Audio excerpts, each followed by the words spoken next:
Thank you very much, Zimbabwe. Revolutionary salutations to the people of Zimbabwe. Revolutionary salutations to the Investor of Zimbabwe Students Union.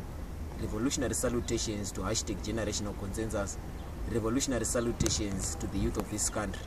My name is Comrade Mlambo. Today I'm at the Investor of Zimbabwe once again. Greeting you, Zimbabwe. And I'm joined by Comrade Treasure Basopo.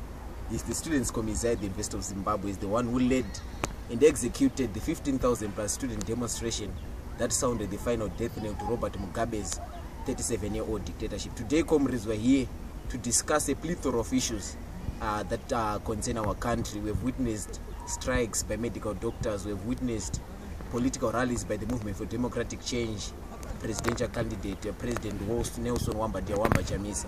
So Comrade Treasure Basopo and I are going to cross-pollinate ideas and obviously give our perspective as revolutionary young intellectuals. So Comrade Treasure Basopo, you can as well greet the people of Zimbabwe and share your ideas. Thank you very much, Comrade Brother Mlambo, for giving me this chance, this opportunity. It's actually a sui generis opportunity, a unique opportunity to meet the people of Zimbabwe in the world at large. And the revolutionary greetings to Zimbabwe, commissioners, commanders, brigadiers, generals, and everyone else is concerned. Today, the People's Republic of the Investor of Zimbabwe, of course, we are trying to talk about different issues which are affecting and bedeviling the people, be they the youth, be they the elderly, be they the disabled, the blind. Every person is concerned. And in relation to combat, I think one of the critical issues which are bedeviling our country momentarily is the undoubted and period strike, industrial action which is being undertaken by medical doctors, which to me is a clear abrogation of Section 76 of the Zimbabwean Constitution that our people voted for on the 16th and 17th of March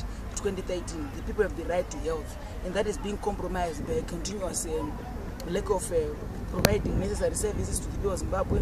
People are coming to the hospitals, they're being turned away, and that is causing serious problems, serious health hazard to the people of Zimbabwe. So, Brother Mlambo, what do you think in relation to the issue of doctors? What's really I think, Comrade Basopo, you have said it all, but just in addition, I think that President Mnangagwa is on record saying that Zimbabwe is open for business. Yes. But the current strike by medical doctors actually abrogates and totally shreds apart, tears apart that whole agenda or that whole mantra of Zimbabwe is open for business.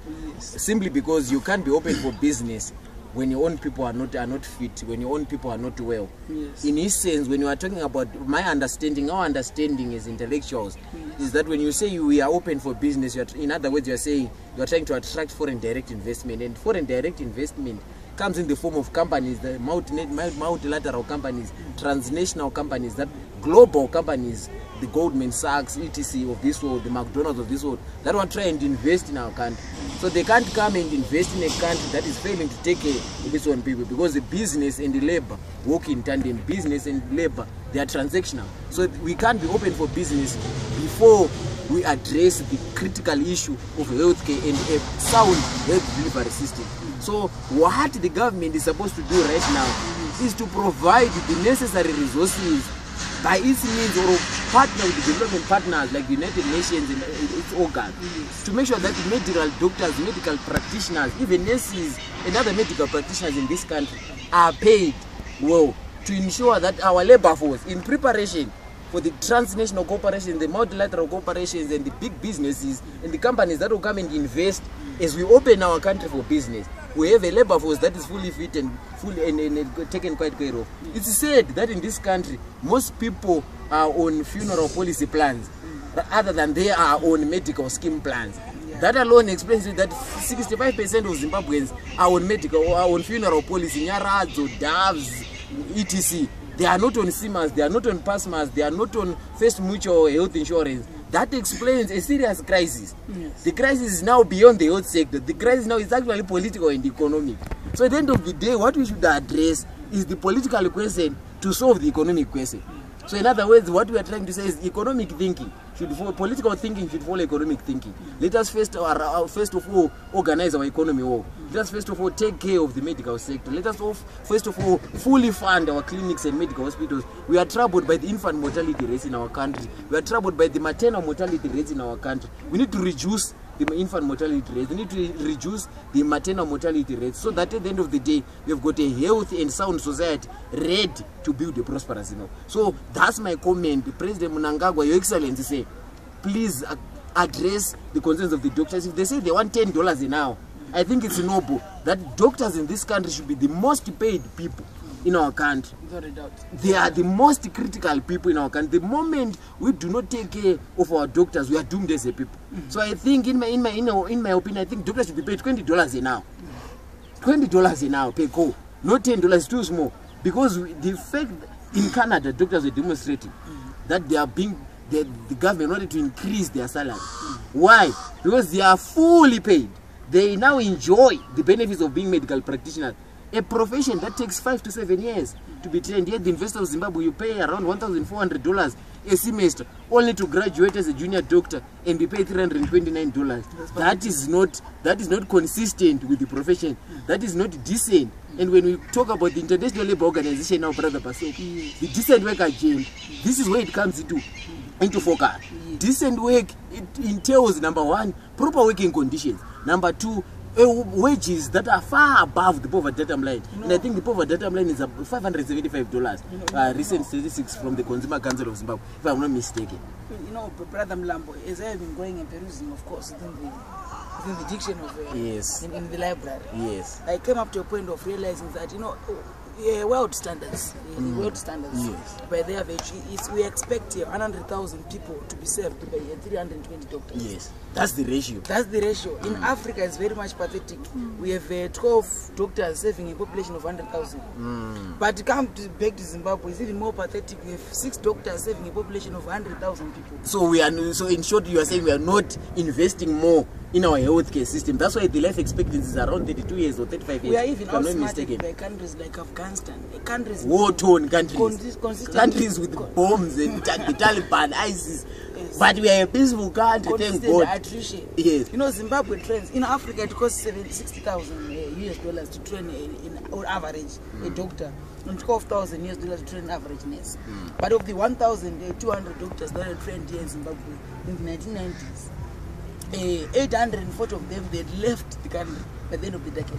Africa loses an average of 500 million per year due to this outflow of doctors, this massive exodus of people getting out of Africa. Why? Because the working conditions are not proper. Why should they stay? Why? Because you are not paid that which is consistent with your profession. We can't have a country where politicians have got a mega. You see, our ministers drive Hollywood cars. They look like Hollywood stars, as Dr. Kanyenze would put it in one of his books, that our ministers look like Hollywood stars. They drive Lamborghinis, they drive Maseratis, and a medical doctor on average driving a Mazda 323. And he's paid $75 an hour. So that's an abrogation of the medical field. That's an abrogation of being educated. You know, when I heard that, in the words of Peter Pan, yes. I was overwhelmed and flabbergasted by such a conduct of a government which consists of people whom we think they are leaders, giving such a paltry amount to people who are educated. They are misleaders. If our governors, if our government owns more property and more wealth than an average doctor, then those are not governors, those are not leaders, they are misleaders. Because the dictionary, literal dictionary meaning of a minister, to minister is to save.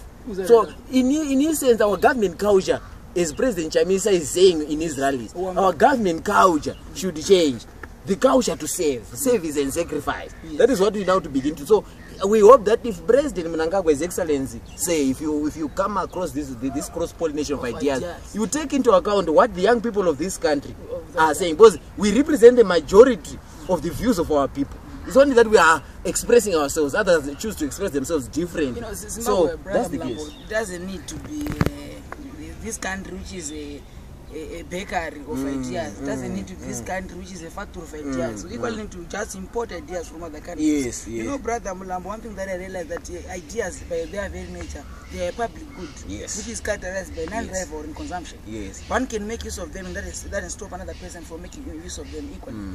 Countries like Hong Kong, brother, go to South Korea and go to Hong Kong. Asian tigers. The East Asian tigers, they have made it better through borrowing from other countries. You know, in 1950, 1960, roughly there, Zimbabwe was at par in terms of their GDP per capita of these countries. But as we speak, by 2003, the GDP per capita of South Korea was 15 times. Far much. That was so. It took the South Koreans a conscious decision to have a shared national vision.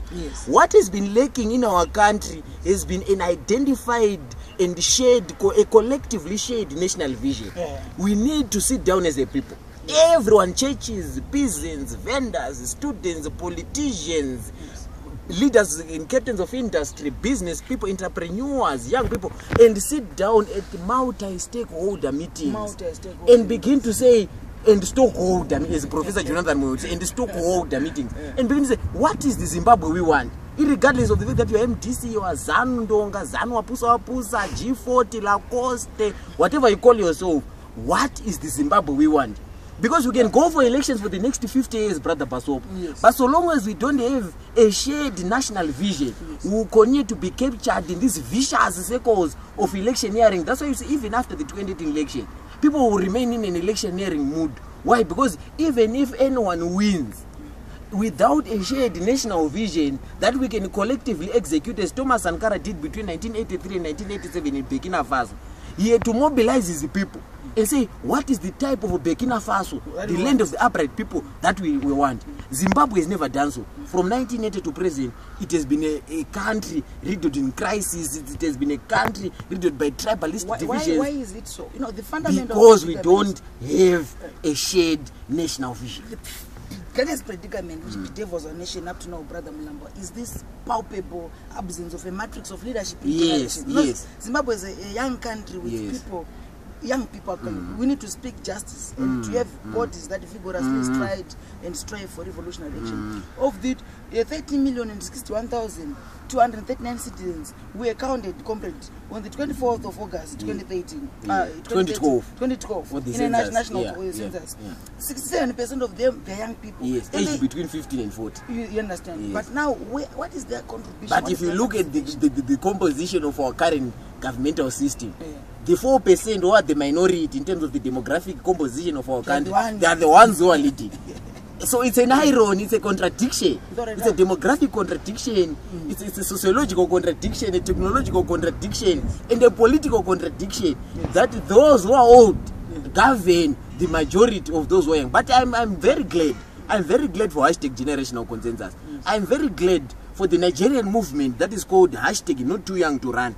African youth are now beginning to take a conscious decision to be involved directly and confront the beast of gerontocracy, and confront the beast of corruption, and confront the beast of all the people who do not understand the language of retiring. So you will now see generational consensus beginning to talk about, let's now have a young person being president. Let's now have young people be in business. Let's now have young people in academia. Let's now have young people, we have them in churches. We want also to see them in entrepreneurship. My proposal, brother, is that even in parties like ZANU-PF itself, it should renew. ZANU should allow young people to lead. Young people must run ZANU Ndonga. Yes. Young people must run G40, Lacoste. They must run. Young people, because by their very nature, young people are energetic. Yes. By their very nature, because of the consequence of the technological era that they are in, young people are techno-savvy. And they understand the contemporary challenges and how to solve the challenges, because we have lived experiences of being unemployed. We have lived experiences of living in a technological era. And right now I can communicate to a brother in South Sudan. I can communicate to a brother in Cambodia because of the technology. But my honorable minister of youth in this country does not have a laptop, cannot operate the internet, is not on Twitter, is not on Facebook. So which youth is he talking to? Thank which you very youth much, is he in constant communication with? Zimbabwe, for giving us this chance, this sui generis opportunities I have said before, for us to be able to speak and articulate ideas from a perspective of how we see things. But of course, no one is a monopoly of ideas. Yes. Anyway, Zimbabwe is our country. A luta contra ignorancia. Like what Comrade Machel in Mozambique would say, that this struggle in Zimbabwe is our struggle. A luta continua. Thank you very much, Zimbabwe. Thank you for the overwhelming response to our videos that we post on the corridors of YouTube and Facebook and Twitter. Your response has been overwhelming. I say let's continue to organize and stop agonizing. I say let's continue to publish so that we won't perish. I say the young people of Zimbabwe, this is our time. This election is going to be the mother of all elections. This election is going to be decided by young people. He said that we shape up as young people or we ship out. I decided with my brother Comrade Basopo to shape up. Thank you very much. I remain Comrade Mlambo, a revolutionary intellectual. God bless Africa. God bless Zimbabwe. God bless the future of this country. I thank you. Asante sana. Moi, comrades, moi. Thank you.